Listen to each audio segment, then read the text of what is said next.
या देवी सर्वभूतेषु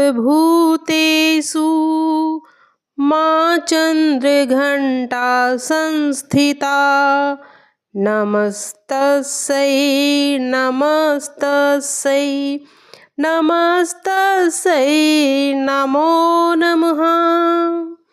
प्रिय भक्तजनों, पुराणों में कहा गया है कि नवरात्रि के तीसरे दिन माँ चंद्रघंटा की व्रत कथा सुनने से शत्रुओं का नाश, सांसारिक कष्टों से मुक्ति और असीम सुख शांति प्राप्त होती है।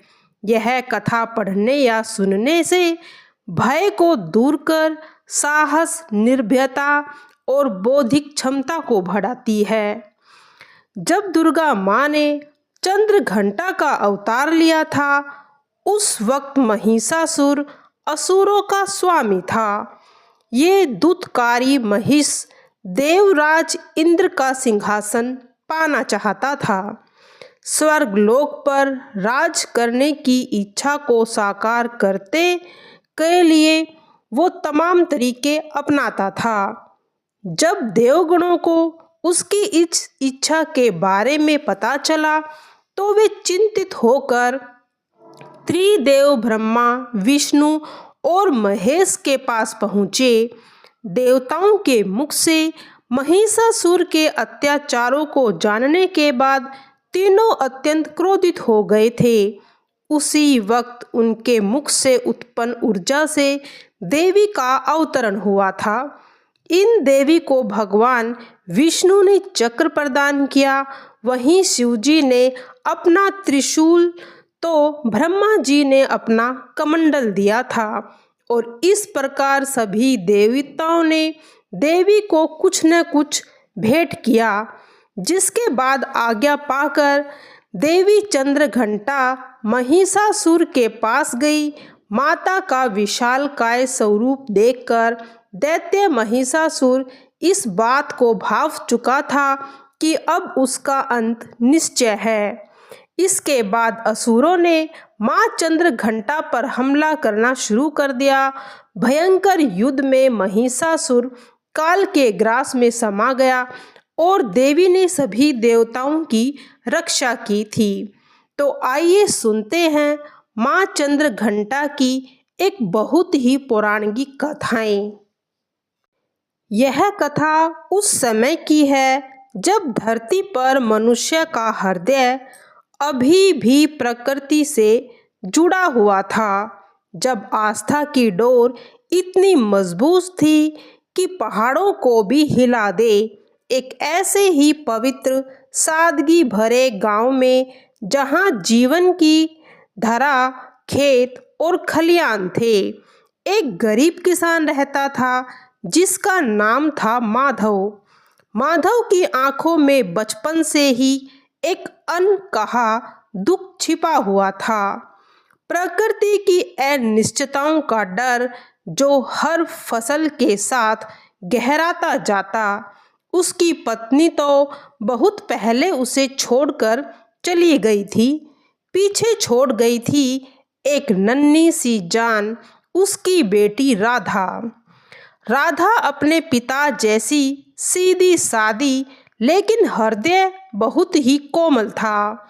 वह उसकी सूनी आंखों को देखती थी, उनके माथे पर चिंता की लहर को परख लेती थी।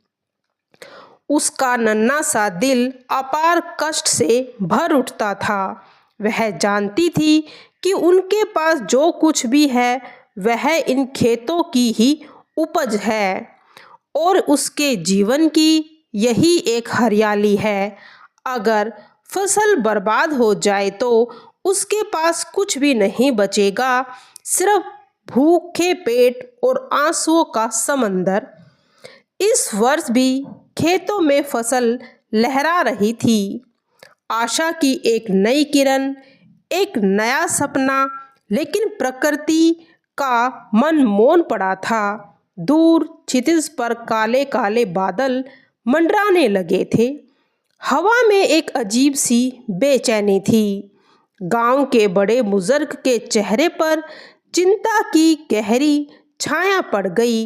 यह तो तूफान का संकेत है, एक वृद्ध ने कहा। उसकी आवाज में डर स्पष्ट था। अगर यह तूफान आया तो हमारी लहराती फसल। उसकी बात अधूरी रह गई, पर उसका अर्थ समझ गए थे। राधा ने अपने बाबा को देखा। उनका चेहरा पीला पड़ चुका था। अपनी कमर पर हाथ रखा, जैसे उनके अंदर की सारी शक्ति जवाब दे रही थी। उनकी आंखों में वही अनकहा दर्द था जिसे वह किसी के सामने बयां भी नहीं कर सकता था। एक किसान का दर्द जो अपनी मेहनत को मिट्टी में मिलते देखता। राधा का हृदय उसी क्षण चित्कार कर उठता। नहीं, ऐसा नहीं हो सकता, उसने मन ही मन कहा। नवरात्रि का पवित्र समय चल रहा था। धर्मपरायण गांव में हर घर में देवी की पूजा अर्चना हो रही थी। आज नवरात्रि का तीसरा दिन था। आज माँ चंद्रघंटा का दिन था। माँ चंद्रघंटा जो अपने भक्तों को भय से मुक्ति दिलाती है, जो शुभता और साहस का प्रतीक है। राधा ने पहले भी अपनी दादी से माँ चंद्रघंटा की कहानियाँ सुनी थी कि कैसे माँ चंद्रघंटा बुरी शक्तियों को डराता है, कैसे उनकी कृपा से असंभव काम भी बन जाता है। एक गहरा भाव उसके मन में उमड़ पड़ा था। उसकी आंखों में आंसू भर आए, लेकिन इस बार यह आंसू लाचारी के नहीं, बल्कि एक दृढ़ संकल्प के थे। उसके हृदय में अपार कष्ट था, लेकिन उस कष्ट से कहीं ज्यादा अपार थी उसकी आस्था। उसने निर्णय लिया, वह माँ चंद्रघंटा का उपवास रखेगी। पूरी निष्ठा से, पूरे हृदय से वह माँ से प्रार्थना करेगी कि उसके खेतों की फसल सुरक्षित रहे। वह अपने बाबा के पास गई, उनके चरणों में सिर रख कर बोली, बाबा आप चिंता मत कीजिए, माँ सब ठीक कर देंगी। माधव ने अपनी बेटी को देखा। उसकी भोली आंखों में उसे एक अजीब सी चमक दिखी। उसे लगा जैसी उसकी बेटी के माध्यम से कोई दिव्य शक्ति उसे दिलासा दे रही हो। राधा ने उस दिन से अपना उपवास शुरू कर दिया। दिन भर वह अपने खेत में बैठी रहती, सभी फसलों को सहलाती, कभी आसमान की ओर देखती। हर बीतते समय के साथ तूफान की आहट और तेज होती जा रही थी। हवाएं तेज हो चली थी, बादलों की गर्जना सुनाई देने लगी थी। गांव के लोग अपने सुरों से ईश्वर को बार बार प्रार्थना कर रहे थे। दिव्य लोक से माँ चंद्रघंटा की दृष्टि उसी क्षण कैलाश के मनोहरम शिखरों पर अपने दिव्य लोक में विराजमान थी। माता चंद्रघंटा, उनका तेजोमय स्वरूप शांत और गंभीर था, लेकिन उनकी आंखों में अद्भुत करुणा थी। अपने आसन पर, जहां से वे तीनों लोकों को हर समय देखती रहती थी, मनुष्य के हर सुख दुख को महसूस कर सकती थी, आज उनकी आंखों में एक अजीब सी पीड़ा थी। वे देख रही थी कि धरती पर मनुष्य का बढ़ता हुआ पाप और अधर्म कैसे स्वार्थ और लालच में आकर मनुष्य प्रकृति का दोहन कर रहा था, कैसे रिश्तों में कटुता बढ़ती जा रही थी, कैसे धर्म और सत्य का मार्ग छोड़कर मनुष्य विनाश की ओर बढ़ रहा था। यह सब देखकर उसका हृदय कठोर हो चुका था, मन विचलित हो उठा था। वे विधि के बंधन में बंधी थी, कर्मों का फल जो सबको मिलना ही था। वे चाहकर भी इस बार कोई हस्तक्षेप नहीं कर सकती थी, लेकिन कभी कभी जब वे किसी शुद्ध निष्कपट आत्मा को देखती तो वह हृदय में पूर्ण आस्था और प्रेम से उनकी ओर पुकारता था। जब उनके कठोर हो चुके दिल में भी एक टीस उठती, उनकी आंखों में बिना किसी इच्छा के आंसू आ जाते थे।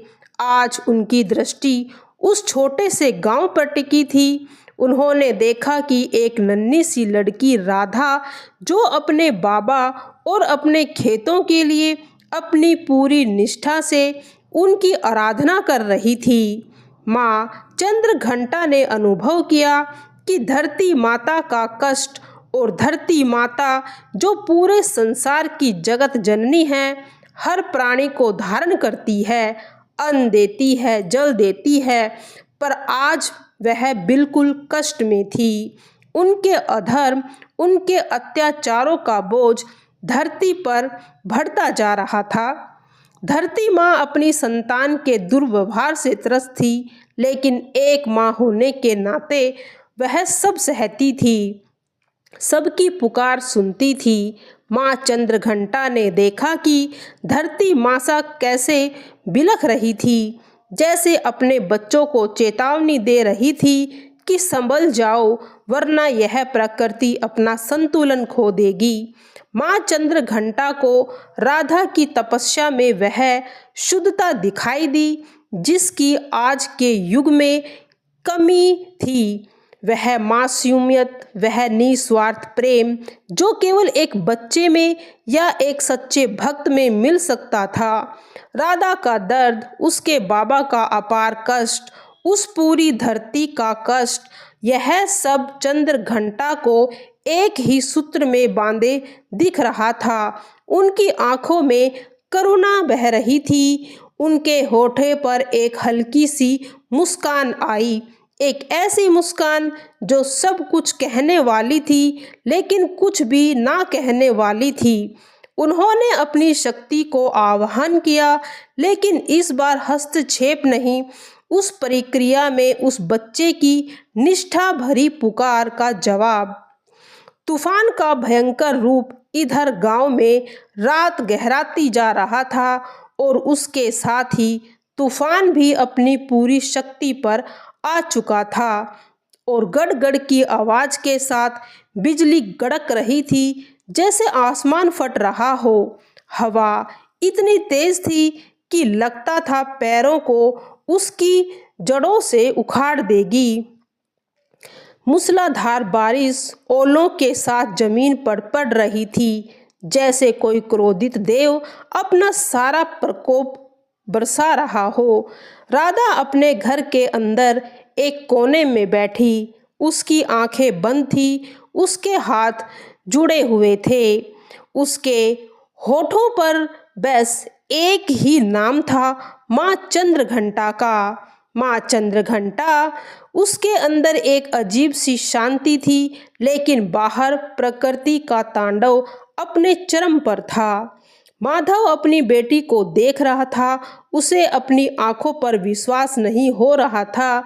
इस भयानक तूफान में भी उसकी बेटी कैसे इतनी शांत रह सकती थी? क्या वह उसकी आस्था का बल था? गांव के काफी लोग चीख रहे थे, चिल्ला रहे थे।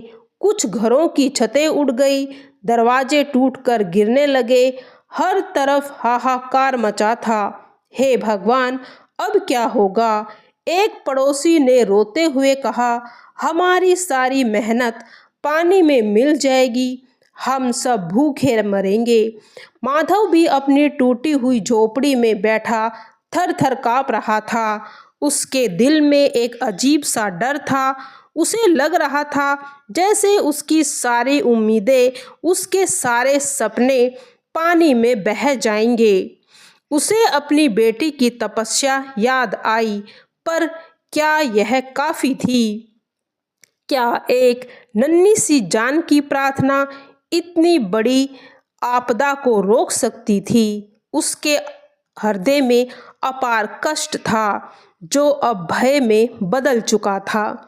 बारिश तेज हुई, इतनी तेज कि खेतों में पानी भर गया। ओले बड़े बड़े पत्थरों की तरह गिर रहे थे। यह तो चेतावनी।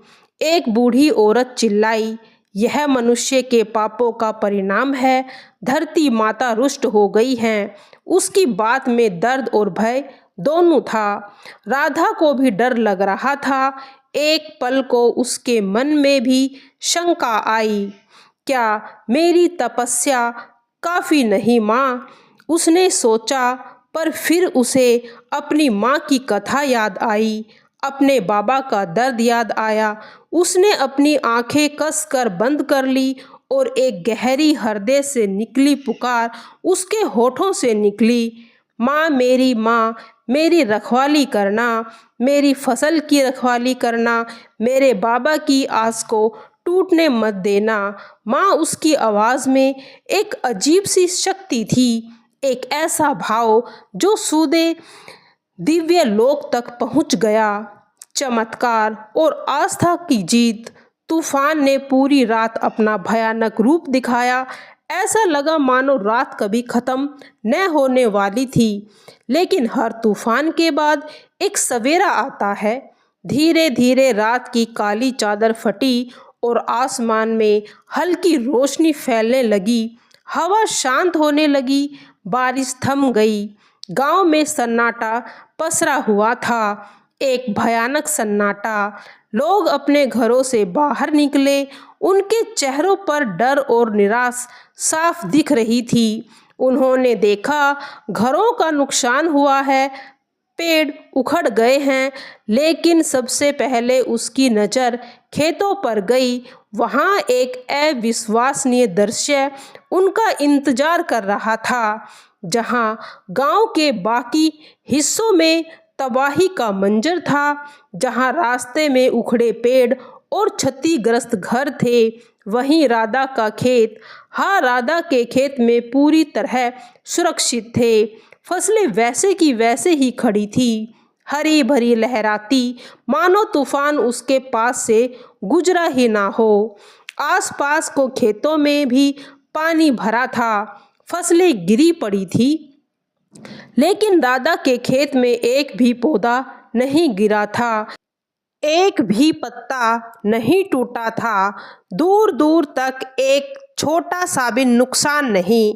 गांव वाले अपनी आंखों पर विश्वास नहीं कर पा रहे थे। उन्होंने एक दूसरे को देखा, फिर राधा के खेतों को। किसी के मुंह से आवाज नहीं निकल रही थी। माधव, जो अपनी बेटी के पास खड़ा था, उसके होठ कांपने लगे, उसकी आंखों से आंसू बहने लगे। पर इस बार यह आंसू दर्द के नहीं, बल्कि असीम खुशी के थे। उसने राधा को अपनी बाहों में भर लिया और उसको अपनी बेटी को रोते हुए उसके सीने से लिपट गई। यह खुशी के आंसू थे, आस्था की जीत के आंसू थे। यह कैसे हो सकता है? एक ग्रामीण ने हकलाते हुए पूछा। यह चमत्कार है, यह माँ चंद्र घंटा की कृपा है, दूसरे ने कहा। उसकी आवाज़ में श्रद्धा और विश्वास का भाव था। धीरे धीरे पूरे गांव में यह बात फैल गई। सब राधा के खेतों को देखने आए। उन्होंने देखा और उन्हें अपनी आंखों पर विश्वास नहीं हुआ था। यह किसी की दिल की बात ही थी। यह छोटी सी बच्ची की एक अनूठी तपस्या का फल था। उसकी निस्वार्थ भक्ति ने, उसके हृदय के अपार कष्ट ने माँ चंद्र घंटा को द्रवित कर दिया था। गांव वाले ने वहीं राधा के खेतों के पास माँ चंद्र घंटा का जयकारा लगाया। उनकी आंखों में भी आंसू थे, शर्मिंदगी के आंसू, अपनी आस्था को थोड़ा कमजोर कर रहे थे, कृतज्ञता के भी कि माँ ने उन्हें एक और मौका दिया था। उस दिन के बाद राधा के खेतों की फसल ऐसे लहराई जैसे पहले कभी नहीं लहराई थी। उसने अपने बाबा के साथ मिलकर खूब मेहनत की और उस वर्ष इतनी अच्छी फसल मिली कि उनकी सारी गरीबी दूर हो गई थी। अब वह बड़े ही खुश तरीके से रहने लगे थे और जितनी भी उनके कष्ट थे वह उनकी जिंदगी से खत्म हो चुके थे। अब वह और भी मेहनत करने लग गए थे और माँ चंद्रघंटा पर उनका विश्वास अब और भी अटूट होता जा रहा था, क्योंकि वह असीम माता की असीम कृपा उन पर बनी पड़ी थी। वह हर दिन माँ चंद्रघंटा की पूजा अर्चना करते थे। इस तरह से उनका दिन बीतने लगे थे। उसे पूरे गांव की आशा थी। कथा का सार और प्रेरणा। यह कथा आज भी गांव की कहानियों में जिंदा है। धरती की उर्वरता और किसानों की अटूट आस्था से जुड़ी यह कथा हमें सिखाती है कि चाहे कितनी भी परिस्थिति क्यों न आ जाए, कितनी भी भरी चुनौती क्यों ना आ जाए, यदि हृदय में सच्ची आस्था, निस्वार्थ प्रेम हो और पूर्ण समर्पण हो तो कोई भी शक्ति उसे तोड़ नहीं सकती। माँ चंद्रघंटा ने उस दिन केवल राधा की फसल नहीं बचाई, उन्होंने उस पूरे गांव की आस्था को नई जान दी थी। उन्होंने यह चेतना दी थी कि मनुष्य के पाप और अधर्म धरती पर कष्ट पहुंचाते हैं और जब प्रकृति अपना संतुलन खोती है तब विनाश आता है। लेकिन साथ ही उन्होंने यह भी दिखाया कि एक शुद्ध आत्मा की तपस्या एक बच्चे को निस्वार्थ प्रेम विधि के बंधन में बंधी माँ को भी द्रवित कर सकता है और उसकी कृपा से हमें संभव असंभव को संभव भी कर सकता है। राधा की यह कथा बताती है कि दया का भाव, दूसरे के कष्टों को अपना कष्ट समझना, यही सच्चा धर्म है। जब हम अपने हृदय में अनन्य कष्ट सहते हैं तो दूसरों के लिए प्रार्थना करते हैं तो उस तपस्या का फल अवश्य ही मिलता है। माँ चंद्रघंटा जो जगत जननी है, सब कुछ देखती है, उसकी आंखों से आंसू कभी कभी इसीलिए बहते हैं क्योंकि वे मनुष्य के पापों से दुखी हो जाती है, पर उनकी अगाध प्रेम और करुणा भी उतनी ही गहरी है जो एक शक्ति की पुकार अवश्य प्रकट होती है। केवल बीते समय की नहीं, आज भी हमें यह कथा प्रेरणा देती है। यह हमें याद दिलाती है कि हमारे अंदर भी वही शक्ति है, वही आस्था हमें हर संकट से उभार सकती है। बस जरूरत है तो एक शुद्ध हृदय की, एक निष्ठावान भावना की और माँ चंद्रघंटा पर अटूट विश्वास की। जब भी नवरात्रि के तीसरे दिन माँ चंद्रघंटा की पूजा होती है तो राधा की यह कथा गांव-गांव में सुनाई जाती है, जो यह सिखाती है कि आस्था एक चमत्कार है। माँ का हृदय अपने बच्चों के लिए पिघल ही जाता है, चाहे वह धरती माँ हो या दिव्य माँ चंद्रघंटा। यह कथा हमें हमारी आंखों को नम कर देती है और इसको सुनने से हमें असीम शक्ति प्राप्त होती है। तो बोलो जय माता दी चंद्रघंटा, तेरी सदा ही जय हो।